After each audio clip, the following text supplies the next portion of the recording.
하나님 말씀 욥기서 9장 1절에서 11절까지 말씀입니다. 우리 앞에 화면을 보셔도 되고요. 우리가 성경으로 찾으실 분은 구약성경 769쪽의 말씀입니다. 욥기서 9장 1절에서 11절까지 말씀. 욥이 대답하여 이르되 진실로 내가 이 일이 그런 줄을 알거니와 인생이 어찌 하나님 앞에 의로우랴. 사람이 하나님께 변론하기를 좋아할지라도 천마디에 한마디도 대답하지 못하리라. 그는 마음이 지혜로우시고 힘이 강하시니 그를 거슬러 스스로 완악하게 행하고도 형통할 자가 누구이랴. 그가 진노하심으로 산을 무너뜨리시며 옮기실지라도 산이 깨닫지 못하며 그가 땅을 그 자리에 움직이시니 그 기둥들이 흔들리로다. 그가 해를 명령하여 뜨지 못하게 하시며 별들을 가두시도다. 그가 홀로 하늘을 펴시며 바다 물결을 밟으시며 북두성과 삼성과 묘성과 남방의 밀실을 만드셨으며 측량할 수 없는 큰 일을 셀 수 없는 기이한 일을 행하시느니라.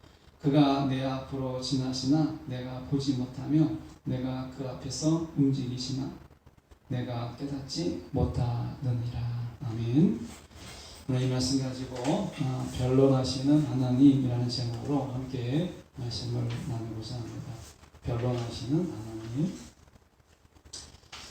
사람이라고 하는 것이요, 하나인 것 같아도 자꾸 나눠집니다. 몸과 영혼이 자꾸 나눠지려고 하고 정신과 육체가 자꾸 쪼개지려고 하고 하나인데 하나가 되지 못하고 자꾸 쪼개져요. 그뿐입니까? 사람의 마음도 이리저리 사분오열되고 쪼개지는 것이 사람의 마음이잖아요. 사람의 마음이라고 하는 게 마치 흉년이 지면 땅이 막 갈라지는 것처럼 여러분, 인간의 마음이 영적으로 흉흉해지면 가뭄이 들면 사람의 마음도 쪼개어지고 갈라지는 거예요. 그래서 우리가 우리의 마음이 흉년이 들지 않도록 영적인 성령의 담비가 우리 가운데 계속해서 내리도록 여러분 하는 것이 중요합니다. 그렇지 않으면 어느 순간에 나도 모르게 이 마음이 갈라지고 쪼개어지고 이러는 거예요. 그래서 우리가 우리의 마음들이 쪼개지지 않도록 성령의 담비를 구하는 우리의 심령이 되기를 원합니다. 사람이 알고 있는 것과 사람이 마음에 담고 있는 것은 항상 일치하지 않아요. 그러니까 우리의 생각으로는 하나님이 정말 공의롭고 정의롭다. 그리고 하나님은 정말 우리가 순전하게 하나님을 찾는 그런 자들에게는 하나님이 그들을 찾고 만나고 절대 버리지 아니하신다. 이런 거잖아요. 그리고 하나님께서는 절대 우리가 악하고 연약한 자를 하나님이 버리지 아니하시고 또 하나님을 애통하는 자에게 복을 주시는 하나님이시잖아요. 이게 다 우리가 동의하는 거 아니겠어요? 빌닷이라고 하는 사람이 이제 욥의 친구잖아요. 엘리바스도 나오고 이제 빌닷도 나오는데 오늘 9장은 오늘 저희가 보면 욥의 답이거든요. 답인데 그 앞에 빌닷의 이야기가 나와요. 빌닷이 뭐라고 해요? 하나님은 정말 공의를 행하시는 분이고 순전하신 분이시고 하나님이 하나님을 찾는 자를 버리지 아니하시고 막 이런 옳은 이야기를 하거든요. 여러분 어떠십니까? 하나님은 정말 신실하신 분이시죠. 이게 다 동의하는 분이거든요. 그러니까 욥도 이야기해요. 다 내가 동의한다. 1절에 이렇게 얘기하거든요. 욥이 대답하여 이르되 진실로 내가 이 일이 그런 줄을 알거니와. 그러니까 너가 이야기하는 빌닷이 너가 이야기하는 것이 내가 다 그런 줄 알고 내가 동의한다. 하나님은 정말 나도 알고 있는 하나님이 그렇다. 그런데 인생이 어찌 하나님 앞에서 의로울 수 있겠느냐. 이렇게 얘기해요. 자, 이 말은 인생이 어찌 하나님 앞에 의로우냐라고 하는 것은 내가 경험해보고 체험해보니까 내가 이 어려운 이 억울한 지경에 이르지 않았다면 나도 네 이야기가 다 동의하는데 내가 알고 있는 하나님과 내가 경험하고 있는 하나님이 다르더라 라는 이야기예요. 그러니까 뭔가 순전한 사람. 욥이 어떤 사람입니까? 하나님 앞에 부지불식간에 죄를 지을까봐 욥이 자녀들의 이름으로 매일 번제를 드리는 자였어요. 재산도 많지만 여러분 양 한 마리가 비싸잖아요. 당시에도 비쌌어요. 그런데 매일 자기 자녀들을 위해서 우리가 이 번제를 드린다는 게 쉽지가 않아요. 어려운 거죠. 그만큼 당시에 욥은 경건한 자요, 또한 정말 열심히 하나님을 섬겼던 자였어요. 그러면 하나님이 그를 어떻게 돼요? 선대하고 하나님이 그에게 은혜를 더 주고 칭찬하고 해야 되는데 그가 지금 어떻게 됐어요? 자녀들 죽지요. 재산 다 잃어버리죠. 자기 고통 가운데 빠져 있죠. 이런 가운데서 욥이 야, 하나님은 정말 그전처럼 공의롭다. 머릿속에 알고 있는 하나님은 동의하지만 마음의 동의까지는 얻지 못하고 있는 거예요, 지금. 여러분 어떠세요? 신앙생활 하다가 내가 알고 있는 하나님, 내가 신앙생활 하면서 배워서 알고 있는 하나님과 내가 삶 속에서 부딪히는 가운데 정말 그 알고 있는 하나님과의 어긋나고 괴리되고 뭔가 그런 거 아닌 것 같은 이 하나님 앞에서 여러분 어떻게 하세요? 우리가 할 수 있는 게 뭔지 아십니까? 하나님은 절대 강자이고 하나님은 강하시기 때문에 하나님은 공의로우신 분이기 때문에 내가 뭔가 잘못한 게 있지 않을까? 이걸로 가요. 그래서 내가 회개할 걸 찾고 내가 좀 더 숨겨진 어떤 마음속에 은큼함이 있지 않나, 음란이 있지 않나, 뭐 이런 것을 돌아보는 거죠. 내가 삶 속에서 마음의 우상이 있지 않나? 이런 거를 자꾸 돌아보는 거예요. 내가 뭔가 잘못한 게 있으니까 하나님이 나에게 이렇게 하시겠지 라고 하는 거예요.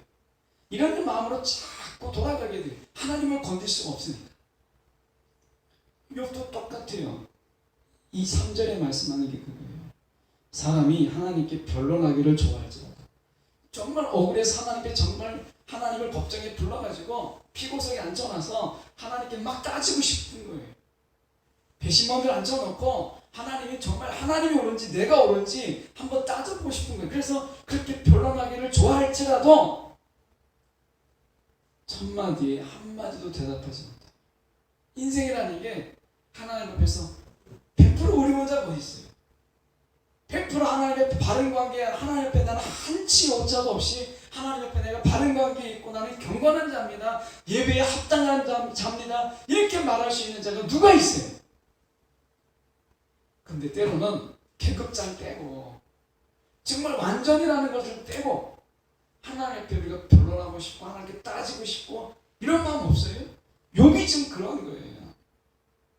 이런 마음이 너무 가득한데 하나님 앞에 비아냥거리면서 이야기하는 거, 이게 하나님을 지금 경배하는 게 아닙니다. 하나님 앞에 따지고 싶은데 따지지 못하는 가운데서 이 하나님 앞에 욥이 하나님은 이런 하나님일 수밖에 없습니다. 이렇게 얘기하는 거예요. 자, 보십시오. 이렇게 얘기합니다. 4절에 그는 마음이 지혜로우시고 힘이 강하시고 그가 알고 있는 지식이 얼마나 많아요. 그러니까 욥으로는 자기가 아무리 지혜 있다고 할지라도 하나님 앞에 다툴 수가 없어요. 그렇게 지혜 있다고 하시는 분이, 그렇게 힘이 있다고 하시는 분이 나에게 하는 꼴을 보십시오. 그래서 욥이 이야기할 때 하나님은 불의한 하나님, 불의한, 의로우신 하나님이 아니라 불의한 하나님이 그 많은 지혜, 모든 걸 아신다고 하는 그 지혜를 가지고 그 엄청난 힘을 가지고 나 하나 보호하지 못하고 나의 억울함 하나 해결하지 못하는 하나님이 어떻게 의롭다고 말할 수 있는 하나님이십니까? 하나님은 내 머리로 알고 있는 하나님이 그 하나님이 아닙니다. 하나님은 불의하시고 정의롭지 못한 하나님이시고 이렇게 말하고 있는 거예요. 우리가 생각하기도 그렇지 않습니까? 저와 여러분이 하나님을 생각할 때 항상 옳고 항상 그분이 선하시고 신실하십니까? 아니잖아요. 내가 이런 상황인데 하나님이 어떻게 나를 모르신다고 하고 하나님이 어떻게 나를 버리실 수 있고 하나님이 어떻게 나를 외면할 수 있는가? 어떻게 하나님 이 순간에 침묵할 수 있는가? 하나님이 따질 수가 없지만 맞을 것 같고 불의하신 하나님이 왜 치지는 못하시겠어요? 하나님이 나를 왜 저주하지 못하겠어요?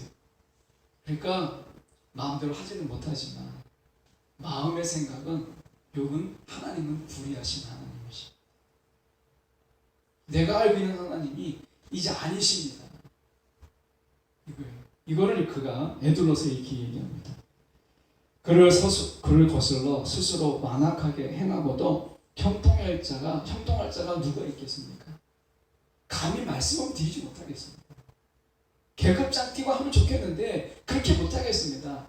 그런데 하나님 가만히 보십시오. 5절에 이렇게 얘기합니다. 그가 진노하심으로 산을 무너뜨리시며 옮기실지라도 산이 깨닫지 못하시며. 자, 산을 무너뜨린다는 거예요. 진노하심으로. 하나님이 진노하심으로 산을 무너뜨린다는 거예요. 그냥 울컥, 그냥 홧김에 무질서를 만들어버리는 거예요. 질서가 아니라 무질서를 만들어버리신 하나님. 우리가 알기는 하나님 어떤 하나님이죠? 질서의 하나님. 그런데 하나님은 화가 나면 모든 걸 다 뒤엎어버리는 예측할 수 없는 하나님. 이런 하나님입니다. 더 나아가서 보면 그가 땅을 그 자리에서 움직이시니 그 기둥들이 흔들리리로다. 무질서죠. 세상의 질서를 만드신 하나님. 하나님께서 어떤 하나님이세요? 세상을 지으시고 그 세상을 지으신 그것을 하나님의 뜻하시고 계획하신 대로 이끄시기 위해서 인도하시고 보호하시고 섭리하시고 아니 그 속에서 간섭하시는 섭리 하나님이시잖아요. 섭리라는 말이 뭐겠어요? 하나님의 창조하신 것 그대로 하나님이 그것을 이끌어 가시기 위해서 뭐 분석하시는 게 아니라 개입하시고 간섭하시고 때로는 보호하시고 인도하셔서 하나님의 뜻대로 이끌어 가시는 하나님의 역사, 이것을 섭리라고 하는 거예요. 섭리하신 하나님인데 보니까 하나님 그런 하나님이 아니라 화가 나는 거예요. 하나님이 화딱지가 나면 산도 뒤엎어버리고 모든 땅의 기둥들도 다 흔들어버려서 잿더미를 만드신 하나님. 예측할 수 없고 정말 정의롭다고 말할 수 없는 불의의 하나님. 이런 하나님입니다. 더 나아가서 7절에 보면 그가 해를 명령하여 뜨지 못하게 하시며 흑암입니다. 별들을 가두시도다. 자, 하느님이 하는 세상을 만드시다 어떻게 했어요? 그 속에 그 어둠이 있었잖아요. 흑암이 있었죠. 공허가 있었어요. 그 속에서 하나님 무질서가 있었죠. 이 공허라고 하는 것은 우리가 카오스거든요. 무질서예요, 무질서. 하나님의 세상을 만드시기 전에 세상은 카오스의 세상이었고 흑암의 세상이었어요. 하나님이 그 속에서 카오스를 제하시고 질서를 만드시고 그 속에서 하나님이 빛을 허락하신 건데 하나님이 그렇게 질서의 하나님이신 줄 우리가 알고 있었는데 여기 지금 보니까 머리로는 그런 하나님인데 마음으로 경험하는 하나님은 자기가 창조하신 본인이 창조한 것을 다 무너뜨리고 그리고 해를 명하여서 뜨지 못하게 하셨다. 흑암의 하나님, 무질서의 하나님인 거예요. 불의의 하나님이죠. 여러분 어떠십니까? 하나님이 정말 속되게 표현하면 자기 마음 멋대로 하시는 하나님. 자기 멋대로 하시는, 기분 내키는 하시는 하나님. 어떤 기준도 원칙도 없이 그렇게 하신 하나님으로 여러분 느껴지지 않습니까?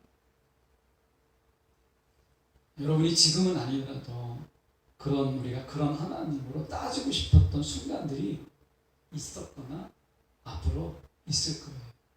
제가 보기에는 여기 앉아 계신 분들이나 영상에 있는 분들은 영상을 보고 계시는 분들 중에는 다 이런 것을 한두 번 정도 다 속에서 한번 하나님에 앉혀놓고 계급장 떼고 정말 저주하지 않는다는 이런 힘으로 누르지 않는다는 이런 조건 속에서는 막 따져보고 싶은 이런 순간들이 한두 번이 아니었어요. 그때마다 정말 억울하게도 내가 뭔가 죄가 있나? 내가 뭔가 잘못한 게 있나? 내가 회개할 건 없나? 이러고 나서 덮어서 야, 그래도 하나님이 선하십니다. 이렇게 덮고 왔던 거죠. 그런데 이렇게 눌렀던 마음이 어느 순간에 우리가 확 일어나게 돼요. 그래서 이런 순간이 어떤 순간이 오게 되면 세상에서 우리 가운데 뭔가 부당한 일, 또 억울한 일, 세상에서 살다가 보면 이런 일들이 우리 가운데 막 다시 불일듯 일어나게 되면 눌렀던 하나님에 대한 생각들이 다시 확 일어나는 것을 우리가 보게 돼요. 일종의 하나님 앞에서 화병을 가지게 돼요. 하나님만 생각하면 화가 나고 화가 치밀게 되고 정말 이 하나님밖에 안 되나 이런 생각을 가지게 되는 거죠. 욥이 지금 그런 마음인 거예요. 이해가 되죠. 욥의 마음이 이해가 안 되세요? 여기까지 이야기 말씀드려봐도 욥의 마음이 야 진짜 내 마음이다 이런 마음이 와닿잖아요. 이 마음이 좀 와닿아야 그 다음에 좀 전개가 돼요. 저는 이게 욥의 마음이 확 이해가 와닿아요. 야 이 진짜 욥이 이런 마음이겠구나 라고 하는 것이 우리가 내려지게 됩니다. 그래서 우리가 알고 있는 것과 우리가 욥이 가지고 있는 마음, 우리가 가지고 있는 마음이 다르요. 야, 우리 마음을 우리가 알고 있는 하나님 이런 하나님이라고 절대 완전한 하나님인데 내가 경험하고 체험하는 하나님은 그런 하나님이 아닐 때 우리는요 그 속에서 신앙의 어려움을 가져요. 신앙의 방황을 가져요. 욥은 지금 우리가 그런 부분 속에서 놓여져 있다는 것을 우리가 보게 됩니다. 욥 자신도요. 욥이 믿음이 없는 사람이 아닙니다. 그가 1절과 2절에서 이야기했던 것처럼 우리가 빌닷의 우리가 변론의 핵심 하나님은 공의롭고 하나님은 정의를 굽게 하지 않으신다라고 하는 것을 당연히 그가 인정하지만 그런데 친구들을 보십시오. 이 진리를 놓고 친구들이 하는 이야기가 뭐예요? 네가 잘못한 게 있으니까 네가 뭔가 숨겨진 죄가 있으니까 네가 하나님 앞에 뭔가 죄를 진 게 있으니까 하나님 이렇게 하시는 거야 라고 계속 논조가 그렇게 나가잖아요. 그것에 대해서 아니다라고 하는데 들어줄 자라가 없는 거예요. 하나님조차도 이것에 대해서 듣고 있지 않은 것 같은 이런 마음을 가지게 되는 것이죠. 그래서 하나님이 우리가 지금 이 욥이 이야기할 때 하나님이 이렇게 변칙적인 하나님, 막 진노하는 가운데 막 산을 무너뜨리고 기둥들을 무너뜨리는 이런 무시무시한 하나님만 아니라면 하나님과 내가 변론하고 싶다. 이렇게 그가 이야기하고 있는 것입니다. 오늘 우리가 아마 여기 계신 모든 분들은 욥처럼 하나님의 공의와 정의 그리고 사랑과 어떤 긍휼 그리고 그의 신실함과 약속의 진정성 이런 거에 대해서 우리가 얼마든지 믿어요. 마음으로 동의합니다. 한번 시험을 보면 여러분이 다 하나님 어떤 분이신가 다 써나가면 100점 맞아요. 근데 마음은 그게 아닌 거예요. 어딘가 불편해요. 그게 아닌 하나님이니까. 근데 억울한 거 속상함이 있고 뭔가 상처와 고통이 자꾸 우리의 마음을 격동시키면 다시 그 하나님에 대해서 화가 나고 화병이 나는 거예요. 세상이 자꾸 우리의 마음을 격동시키는 것입니다. 그러면 아는 것과 우리의 마음이 따로 놀아요. 이게 한두 번이 아니잖아요. 욥이 이 마음을 그가 경험하고 있는 것입니다. 그래서 그가 욥이 볼 때 오늘 본문을 보면 하나님은 우주의 도덕적 질서를 유지하기는커녕 실제적으로 어떤 도덕적이고 윤리적이고 질서적인 모든 것을 우리가 다 지지를 일으켜서 흐트러버리고 부질서로 만들어버리는 그런 하나님, 이런 하나님으로 다가오게 될 때 여러분 어떻게 하십니까? 이게 무척 당황스러운 상황이거든요. 그래서 우리가 살펴볼 게 있어요. 우리가 더 어려운 것은 사실 11절입니다. 11절 보십시오. 그가 내 앞으로 지나시나 내가 보지 못하며. 자, 하나님께 변론하고 싶을 때 그 하나님은 어떤 하나님이요? 또 보이지 않는 하나님. 뭐 보여야 막 화를 내기도 하고 보여야 싸우지요. 근데 보이지 않는 하나님 앞에 무슨 화를 낼 수 있고 무슨 뭔가를 막 할 수 있겠어요? 사람이 보여야 삿대질도 하고 그 앞에서 막 욕이라도 하는데 보이지 않는 거예요. 그럼 제풀에 꺾이는 거죠. 도대체 변론할 수 없는 하나님인 거예요. 욥이 답답함 속에서 우리가 있어요. 여기에서 우리가 좀 신학으로 들어가서 이 문제를 우리가 어떻게 해결할 것인가 라고 하는 부분을 저희가 함께 나눠보려고 합니다. 오실실하신 주라는 찬양곡이 있어요.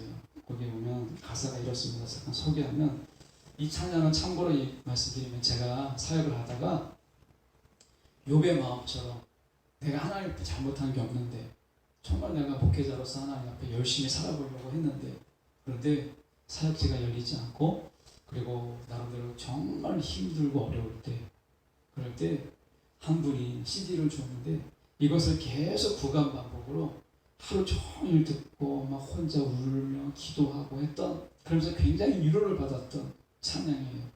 이 찬양은 이렇게 되어 있습니다. 하나님 한 번도 나를 실망시킨 적 없으시고 언제나 공평과 은혜로 나를 지키셨네. 지나온 모든 세월들 돌아봐도 그 어느 것 하나 주의 손길 안 미친 것 전혀 없네. 오 신실하신 주, 오 신실하신 주, 내 너를 떠나지도 않으리라, 내 너를 버리지도 않으리라. 약속하셨던 주님, 그 약속을 지키사 이후로도 영원토록 나를 지키시리라 확신합니다. 이 찬양의 일부죠. 다 전부는 아닙니다. 그런데 여기서 보시면 내 너를 떠나지도 않으리라, 내 너를 버리지도 않으리라, 이렇게 약속하시는. 더 놀라운 것은 하나님이 한 번도 나를 실망시킨 적이 없다는 거예요. 그때는 은혜가 됐는데 이 욥의 관점에서 보니까 이건 뻥인 거예요. 하나님 어떻게 한 번 나를 실망시킨 적이 없으세요?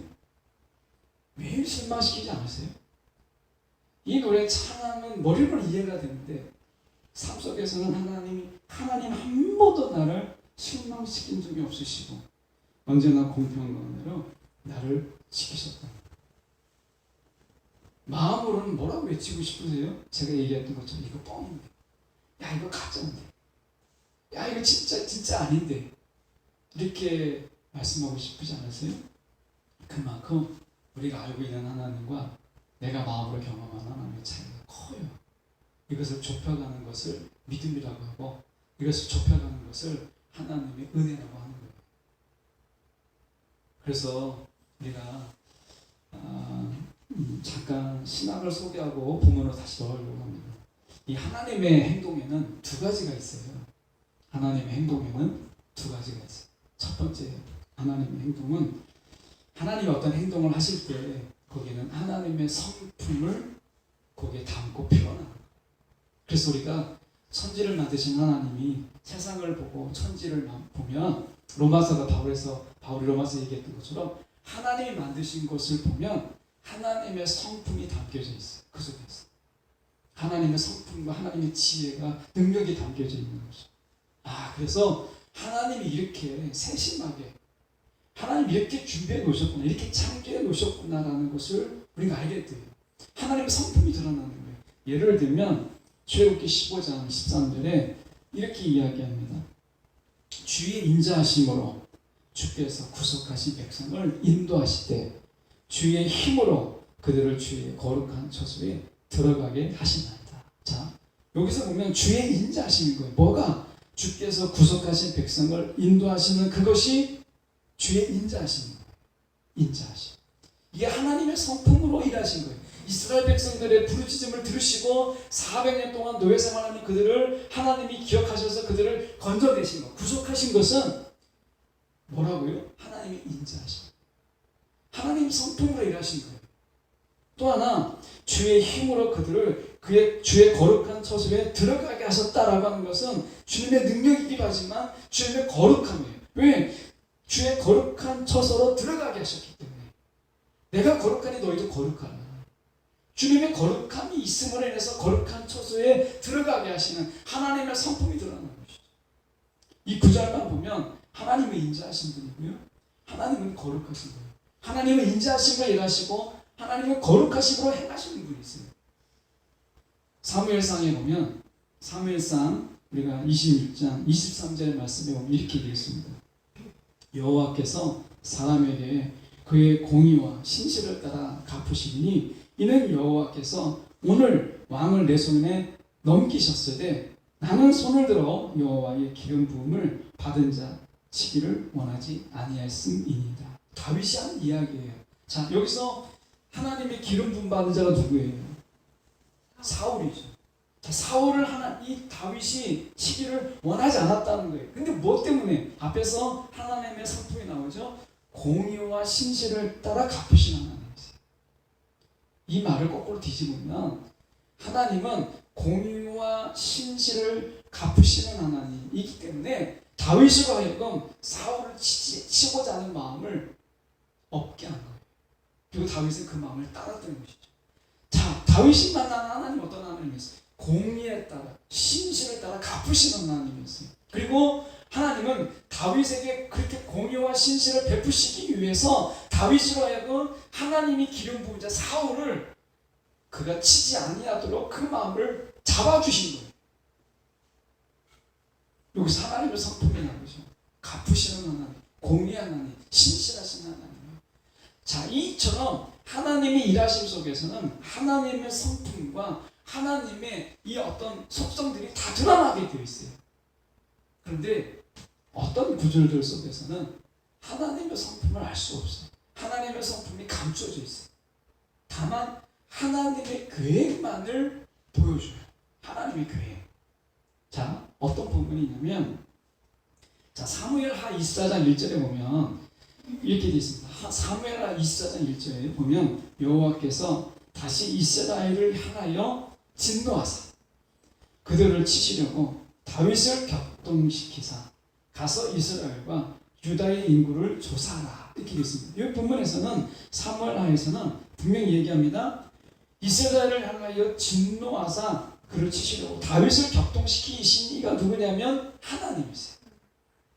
근데 똑같은 부분을 역대기 저자는 다르게 표현했어요.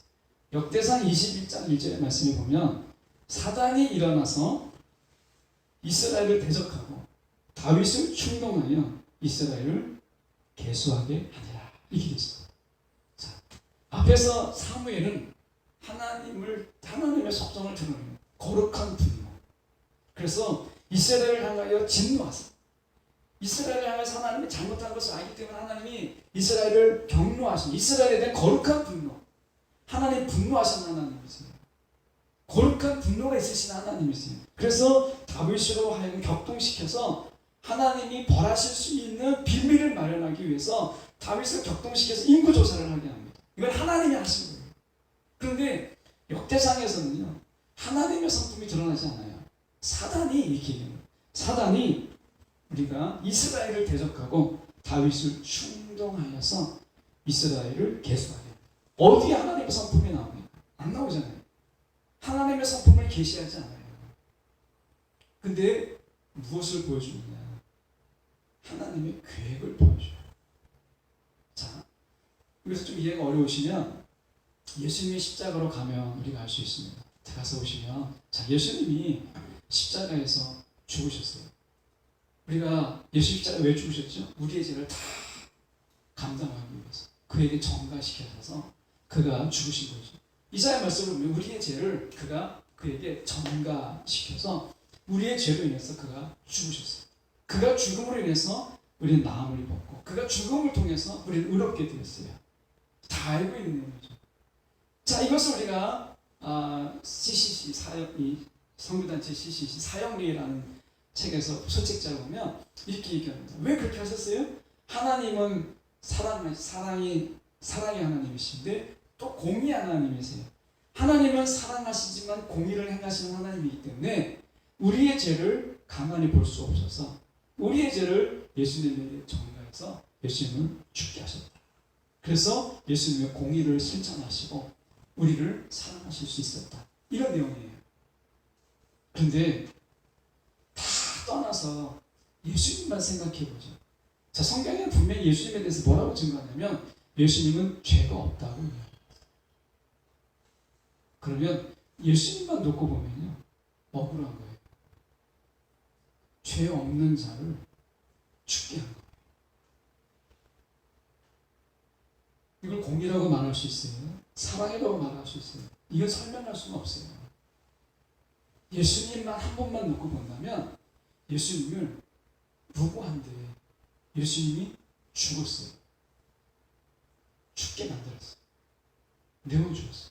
이걸 뭘로 설명할 수 있어요? 우리의 관점에서 공의죠. 예수님의 관점에서는 설명할 수 없어요. 그런데 계획이에요. 하나님의 계획이에요. 어떤 계획이냐? 하나님은요, 악을 멸하실 때 악을 통하여서 악을 멸하시고 자, 예를 들면 이런 겁니다. 자, 이스라엘 백성들을 하나님이 심판하시죠. 위로는 북이스라엘, 밑으로는 남유다를 하나님이 벌하시고 심판하세요. 근데 심판의 도구가 누구였어요? 북이스라엘은 아수르였고 남유다는 바벨론이었어요. 그런데 아수르가 멸하게 되었고 바벨론도 하나님이 심판하셨어요. 심판의 이유가 뭐죠? 자세히 이유가 여러분이 보시면 아시겠지만 제일 큰 이유가 뭐냐면 내가 북이스라엘을 내가 심판할 때 너희를 쓴 건 맞지만 내가 심판할 때 내가 이렇게 하라 했는데 너희가 격동하여서 내가 허락했던 것보다 더 큰 탐욕과 욕심으로 더 잔혹하게 더 잔인하게 너희가 북이스라엘을 멸하였고 바벨론 너희는 더 큰 탐욕과 더 큰 잔인함으로 너희가 남유다를 그렇게 멸하였다. 이것 때문에 아수르와 바벨론을 하나님이 치세요. 뭐 때문에? 하나님의 백성을 백성으로 여기지 않고 그들이 함부로 더 큰 하나님의 허용 범위보다 더 크게 그들이 잔혹하게 심판했기 때문에 그런 거예요. 자, 하나님은요 악을 통해서 악을 멸하세요. 하나님은 악을 통해서 악을 멸하시는 분이세요. 자, 예수님이 우리가 전혀 무고한데 예수님이 십자가에서 죽으셨어요. 이것은요 사단을 나중에 멸할 때 그의 죄목 중에 가장 큰 죄목이에요. 무고한 예수 그리스도를 그가 죽게 하는 것이죠. 이것은 나중에 사단을 정의롭게 아무리 우리가 법정사회에서 보면 살인자라도 재판의 절차를 통해서 그를 사형에 처하든지 무기징역에 처하잖아요. 그가 사람을 죽였다고 해서 그냥 경찰이 너 사람 죽였지 하고 총으로 쏴 죽이지 않아요. 하나님이 그렇게 하지 않으십니다. 그럼 하나님의 정의와 공의가 무너지시죠. 사단을 멸하실 때에도 사단의 죄목이 있어야 돼요. 사단의 가장 멸하시는 가장 큰 죄목이 뭔지 아십니까? 아무런 죄가 없는 예수 그리스도를 죽게 하는 이것이 사단의 가장 큰 죄목이에요. 자, 여기까지 보고 다시 돌아와서 보면 자, 욥은 그가 경건한 자예요. 그런데 사단이 하나님께 와서 막 하나님께 막 이렇게 막 꼬드기죠. 근데 그 꼬드길 때 성경의 묘사는 하나님이 그 꼬드기에 넘어간 것처럼 보이지만 사단을 멸하시기 위한 장기적인 큰 계획 속에서 사단은 무고한 욥을 괴롭힌 자가 되는 거예요. 그래서 욥은 그럴 만한 자가 아니에요. 근데 사단이 그를 까부르고 그를 병들게 하고 그를 치게하고 아프게 하고 괴롭힌 거죠. 이것을 통해서 욥은 그가 알지 못했지만 무엇을 경험한 거예요? 예수님의 십자가를 경험한 거예요. 그 무고한 자의 적 이것을 경험한 거죠. 아마 분명히 나중에 하나님이 사단을 멸하실 때에 가장 큰 제목은 아무런 죄가 없는 예수 그리스도를 죽게 하는 것. 이것이 가장 먼저지만 몇 번째 밑에 내려갈 때 사단이 너가 아무런 죄가 없는 욥을 너가 이렇게 까부르고 막 그를 해하고 그리고 그에게 그렇게 마음에 큰 고통을 준 이 죄가 작지 않다 하는 겁니다. 여러분, 내가 하나님 앞에 정말 어떤 순간에 하나님의 성품으로 하나님 나에게 진노하고 계시는구나, 정말 하나님 나를 벌하고 계시는구나 라고 하나님의 속성이 나타날 때가 있어요. 우리에게 행하실 때 내가 어떤 막 하나님의 책망을 받을 때 하나님의 성품이 느껴지게 하실 때가 있어요. 근데 그게 아닌데 내게 막 어려움이 있어요. 힘든 일이 있어요. 욥처럼 이해할 수 없는, 내가 알고 있는 하나님과 내가 경험하고 있는 하나님이 완전히 다를 때, 여러분, 이건 하나님의 계획 속에, 더 큰 계획 속에 나를 두고 있음을 보셔야 된다. 욥은 이걸 알지 못했던 거죠. 나중에 42장에 아마 그는 깨달았어요. 여러분, 우리가 하나님 앞에 신실하게 신앙생활을 하고 기도하고 하는 가운데도 어려움은 있어요. 그럴 때 하나님이 하나님의 성품으로 연단하고 계시다라고 하는 하나님의 마음을 느껴질 때가 있어요. 그런 게 아니라면 여러분 오늘 욥을 통해서 위로받으세요. 하나님의 계획 속에서 지금 사단이 귀신이 나를 치고 나를 어렵게 하는 이것을 가지고 나중에 하나님이 사단의 죄목으로 그를 벌하시고 책망하시기 위해서 하나님이 나를 여기 두고 계시는구나 라고 하는 거예요. 욥은 그래서 하나님 앞에 경건한 자임에도 불구하고 그가 감당하기 어려운 것을 감당했어요. 하나님은 이것을 통해서도 물론 우리가 합력한 선을 이루신 하나님이기 때문에 그 연단의 기회로 삼으신 것 우리가 다 알고 있는 내용이에요. 근데 욥과 사단과 하나님의 관계에서 본다면 하나님의 큰 계획 속에서 하나님은 욥이라고 하는 하나님이 정말 사랑하고 하나님이 정말 아끼고 하나님이 늘 신실했던 그 자에게 어려움을 주고 고통을 주고 아픔을 주었던 이 죄가 나중에 마귀를 하나님이 징계하고 그리고 하나님이 마지막에 심판할 때 사단의 죄목으로 올라와 있다는 거예요. 하나님의 계획 속에서. 그래서 십자가의 경험은 바로 그런 거예요. 아까 찬양을 드릴 때 우리가 어떻게 했어요? 힘들고 정말 어려울 때 십자가를 내려놓는 게 아니라 내가 기쁘게 십자가를 지는 것이다. 여기 힘이 나고 우리가 하나님께서 이게 진짜 위로다라고 얘기하는 거잖아요. 여러분 나 같은 자를 하나님이 쓰셔서 예수님의 십자가로 다 나를 죄값을 다 감당해 주셔서 나를 의롭다고 하는 나잖아요. 하나님의 자녀잖아요. 근데 하나님의 자녀인 나를 사단이 막 나를 유혹하고 나를 치고 나를 까부르고 막 유혹해요. 때로는 막 넘어지게 해요. 이 죄가 어떻게 작다라고 말할 수 있겠어요? 그래서 사단을 벌하실 때 여러분을 우리 모두를 사단이 그렇게 넘어지게 하고 괴롭혔던 이 죄목이 사단을 벌하실 때 그 죄목으로 올라와 있는 거예요. 큰 계획 속에서 오늘 저와 여러분은 사단을 멸하시게 하는 죄목 속에서 하나님이 더하시고 그를 영원토록 하나님이 벌하시도록 하시는 하나님의 계획 속에서 우리가 있는 거예요. 여러분 하나님의 승리를 누리게 하기 위해서 사단을 멸하시는 그 기쁨을 우리가 십자가에서 예수님이 무고하게 십자가에서 죽으셨던 이 부분을 우리가 같이 십자가를 경험하고 십자가를 체험하게 하심을 통해서 사단의 멸하심에 우리가 함께 동참할 수 있도록 우리를 부르신 거예요. 여러분 혹시 여러분과 삶 가운데서 내가 알고 있는 하나님과 또 여러분이 경험하고 있는 하나님 이 차이가 너무 클 때 그래서 이해할 수 없을 때 하나님의 성품으로 설명할 수 없을 때 하나님의 계획 중에 하나님이 사단을 멸하시기 위해서 나를 부부하지만 하나님의 아들이지만 하나님의 딸이지만 잠깐 사단의 괴롭힘 속에서 사단의 놀림거리로 나를 두셨구나. 하나님이 나중에 이걸 어떻게 하신다고요? 그를 벌하시는 하나님이 사단을 멸하시는 죄목으로 하나님이 쓰십니다. 오늘 여러분 이게 십자가의 경험이고 이게 십자가의 체험이에요.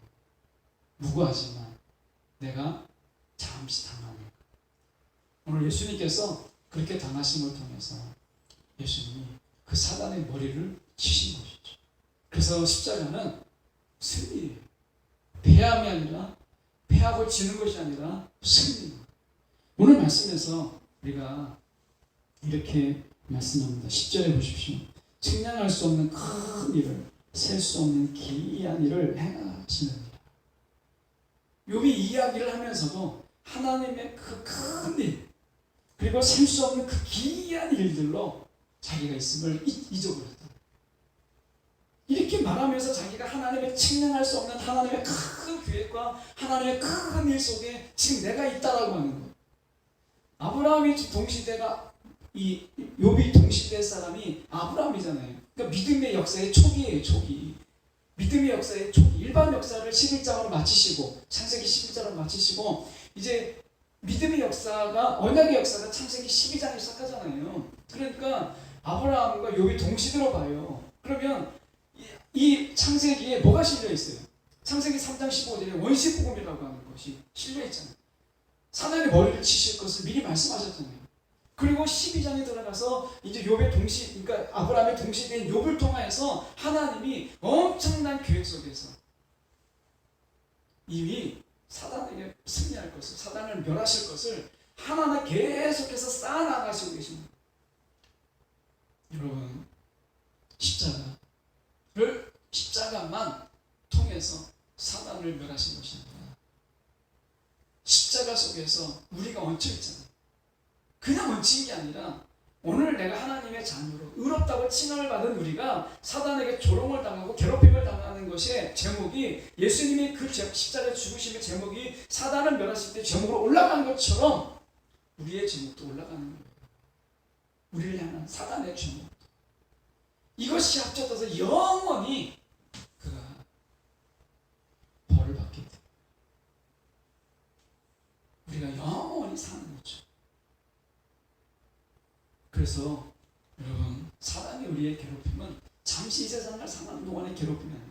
하나님 안에서 영원한 하나님의 자녀의 괴롭힘이기 때문에 영원히 벌을 받는 거예요. 오늘 말씀 속에서 내가 이해할 수 없는 순간에 내가 알고 있는 하나님과 좀 다른 하나님이 내게 다가올 때 여러분, 오늘 본문의 말씀을 기억하십시오. 그 기이한 일, 하나님의 그 셀 수 없는 큰 계획 속에서 내가 있구나. 그 십자가 위에 하나님 나를 올리셨구나. 나를 얹으셨구나. 이 잠시 잠깐의 괴롭힘을 통해서 사단을 하나님이 벌하시는구나 라고 하는 것이죠. 북이스라엘을 쳤던 아수르를 멸하신 거죠. 남유다를 우리가 쳤던 바벨론을 하나님이 멸하신 것과 같은 거예요. 오늘 하나님의 큰 계획 속에서 함께 십자가의 승리를 누리게 하시는 하나님의 계획을 저희가 마음에 간직하는 저와 여러분 되기를 간절히 소망합니다. 기도하겠습니다.